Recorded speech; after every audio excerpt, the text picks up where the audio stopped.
korupsi telah menjadi ironi di negeri ini. Pejabat di Indonesia sudah tidak takut lagi untuk melakukan korupsi. Sekalipun ancaman hukuman terbentang di depan mata, mereka tetap nekat menggarong uang rakyat. Wakil Ketua Komisi Pemberantasan Korupsi atau KPK, Alexander Marwata, membeberkan alasan para pejabat tidak takut lagi berbuat culas.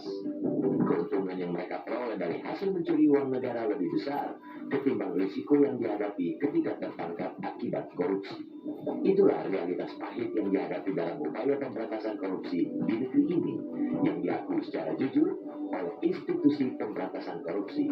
Para pejabat sadar akan risiko bakal tertangkap, tetapi tetap berani berbuat jahat karena melihat peluang dalam meraup keuntungan sebesar-besarnya. Jika terjaring operasi tangkap tangan, mereka tinggal menganggap itu sebagai nasib buruk semata, sedang tidak beruntung, atau tengah mendapat ujian dari Tuhan. Toh, ujung-ujungnya mereka akan bebas dalam waktu yang lekas dan masih menyimpan uang sisa hasil korupsi. Persepsi yang tertanam di benak pejabat ini tentu sangat berbahaya. Mereka akan semakin beringas merampok duit negara, melupakan kewajiban dalam menghadirkan keadilan dan kemakmuran bagi seluruh tumpah darah di Republik ini. Dengan tegas kita katakan, praktik menyimpang ini harus segera dihentikan.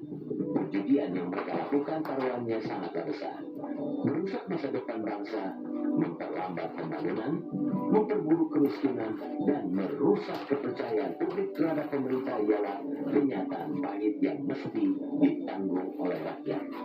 Maka, penguatan KPK selaku lembaga anti rasuah, juga penguatan institusi aparat penegak hukum lainnya seperti kepolisian dan kejaksaan sudah mutlak dilakukan. Namun itu saja tidak cukup, harus ada terobosan guna menghadapi korupsi yang merupakan extraordinary crime, kejahatan luar biasa. Mesti ada perbaikan sistem birokrasi, pengawasan publik yang kuat, pengoptimalan non-conviction based asset forfeiture atau perampasan aset tanpa pemidanaan, juga penyempurnaan undang-undang tindak pidana korupsi dengan memasukkan pasal yang mengakomodasi delik illicit enrichment, kekayaan tidak sah. Laporan harta kekayaan penyelenggara negara atau LHKPN yang merupakan salah satu upaya mencegah terjadinya korupsi juga harus diperketat. Aparatur sipil negara atau pejabat negara yang abai dalam melaporkan harta kekayaan harus mendapatkan sanksi.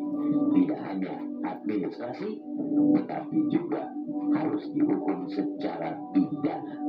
Namun, semua upaya yang telah disodorkan tersebut akan sia-sia manakala tidak ada panglima perang dalam pemberantasan korupsi di Indonesia.